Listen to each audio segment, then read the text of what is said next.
Gloire à Dieu. Bien-aimés, nous remercions Dieu pour la grâce et la miséricorde qui nous a encore accordé d'être ensemble en ce moment. Sans quoi tarder, nous allons prier. Éternel Dieu de gloire, nous te remercions, nous te glorifions pour la grâce et la miséricorde que tu nous as encore accordé. Saint-Esprit, nous nous soumettons à toi parce que c'est entre tes mains que Jésus-Christ nous a confiés. Nous prions que tu nous donnes la compréhension de ta parole. Donne-nous l'illumination et amène-nous à comprendre ta parole dans le beau et précieux nom de notre Seigneur Jésus-Christ.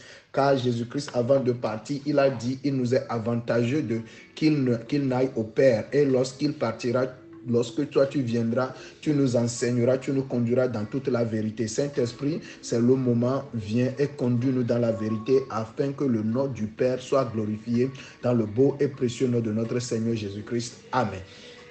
Bien-aimés, nous avons commencé notre série d'enseignements intitulée « Suivez-moi » et aujourd'hui, nous allons retourner dans le livre de Marc, l'évangile de Marc que nous avions lu au départ. Nous allons retourner là-bas. Là, Jésus leur dit « Suivez-moi et je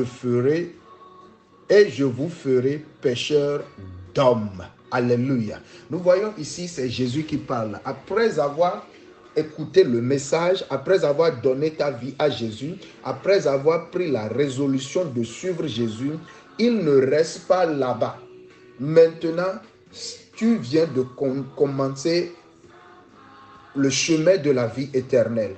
Mais le chemin de la vie éternelle, pour que tu entres dans la vie éternelle avec Dieu, ce n'est pas le message que tu as écouté. Peut-être le message que toi tu as écouté, venez, vous allez recevoir les miracles, venez la guérison, visa, mariage, enfant, voyage, toutes ces choses-là. Ce n'est pas le message du salut.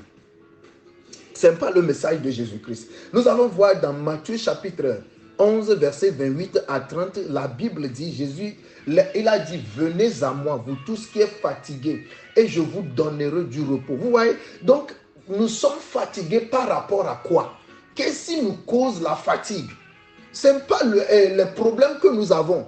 Mais ces problèmes ont leur origine quelque part. Vous allez voir que l'homme que Dieu a créé au départ, il n'avait pas de problème. Il n'est pas fatigué. Pourquoi à notre temps, quand Jésus-Christ est venu, il a dit, venez à moi, vous tous qui êtes chargés et fatigués. La charge qui pèse sur nous, le fardeau que nous portions, ce n'est pas le fardeau qui est lié à nos problèmes. Non, mais la source de ces fardeaux, c'est le péché qui pèse lourdement sur nous. C'est ce qui est le problème qui gangrène l'Église aujourd'hui. C'est le problème qui gangrène la vie des hommes et des femmes qui prétendent être des suiveurs de Jésus-Christ, mais qui ne l'ont jamais suivi et qui n'ont jamais passé du temps avec Jésus-Christ. Jésus-Christ, lorsqu'il est venu, il n'a pas passé son temps à parler des problèmes des gens. Tu n'écouteras jamais Jésus parler du problème des gens. Mais lorsque les gens viennent, il identifie leurs problèmes et il les guérit. Après avoir les guéris, il a un plan. Lorsque nous suivons correctement la lecture que nous venons de faire, il a dit, Jésus, suivez-moi. Lorsque tu suis Jésus, l'objectif de Jésus-Christ, ce n'est pas tes problèmes. Ce n'est pas la solution à tes problèmes. Il y a beaucoup de personnes qui ont reçu des solutions, mais qui ne sont pas chrétiens. Il y a beaucoup de personnes qui ont reçu des solutions, qui ne verront pas Jésus-Christ. Donc, l'objectif, c'est la vie éternelle. Mais il a dit, je ferai de vous. Bien-aimé, qui t'a fait? Ou bien, qui t'a fait? Lorsque tu as été fait, façonné par Jésus-Christ, c'est en ce moment-là que tu deviendras quelque chose entre ses mains. Mais aujourd'hui, on veut devenir tout ce que nous voyons sur le plan social aujourd'hui. Mais on n'a pas le caractère ou bien la capacité de maintenir cette position et de glorifier Dieu dedans. J'ai le témoignage de beaucoup de frères et sœurs qui ont couru, ils veulent avoir du travail, ils veulent avoir de l'opulence dans la vie, mais ils n'ont pas le caractère. Or, ce que Dieu cherche, c'est la vie de Jésus en nous. Lorsque nous parlons de la vie de Jésus, nous mentionnons le caractère, la nature intrinsèque de Jésus-Christ en nous. Donc, il peut advenir que tu peux chuter, mais après avoir chuté, tu te relèves et tu gardes ton identité. Parce que tu es enfant de Dieu. Alléluia. Mais aujourd'hui, il y a bon nombre de personnes, il y en a même qui prêchent l'évangile, mais qui, après avoir quitté le pupitre, rentrent dans leur maison, l'ennemi les correcte, l'ennemi les corrige correctement, l'ennemi les chicote. Pourquoi? Parce qu'ils n'ont pas été façonnés par Jésus-Christ pour l'œuvre qu'ils sont en train de faire. Nous avions vu Jésus, tu ne verras Jésus être chicoté par aucun démon, ni Paul chicoté par aucun démon. Aujourd'hui, nous citons Paul, mais ce qui fait Paul, nous ne connaissons pas cela. Alléluia. C'est comme les enfants de Céphas, qui sont dit, nous te chassons au nom de Paul, au nom de Dieu, de Paul, de Jésus. Les démons leur disent, nous connaissons Paul, nous connaissons Jésus, et vous qui êtes-vous? Parce qu'ils n'ont pas été façonnés par Jésus-Christ. Parce qu'ils n'ont pas passé du temps avec Jésus-Christ.